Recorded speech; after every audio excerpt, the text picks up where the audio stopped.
नमस्कार. आपण आहोत आरुष ॲग्रिकल्चर डाळिंब फार्मवरती आणि आज आपला बेसर डोस टाकण्यासाठीचा दिवस आहे. काल आपण गांडूळ खत टाकून घेतलेलं आहे खाली 3 किलो या हिशोबाने आणि इथ्रेल मारल्यानंतर पानगळ चांगल्या पद्धतीने होत आहे. मग आज आपण ह्या गांडूळ खतावरती निमॅटोड आणि मर रोगासाठी स्पेशली पावडर फॉर्म्युलेशन टाकणार आहे. ते आपण आता बघूया कसं मिक्स करायचं.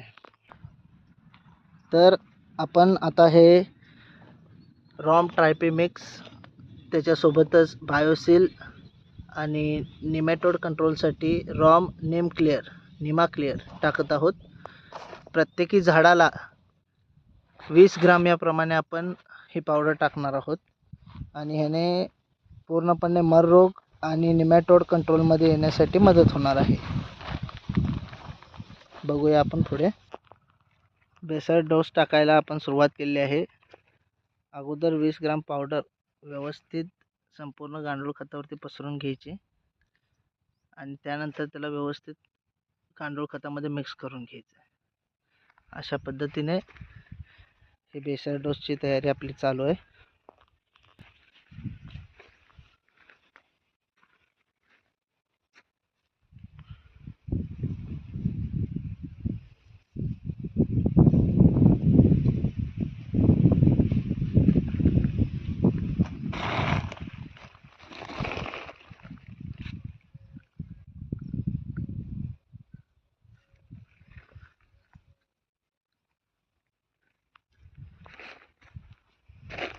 आरुष ॲग्री डाळिंब कन्सल्टन्सी यांच्या कन्सल्टन्सीखाली तयार केलेली ही 10 महिन्याची डाळिंबीची रोपं आहेत. उत्कृष्ट अशी काडी आणि कुठलाही रोग नसलेले अशी ही बाग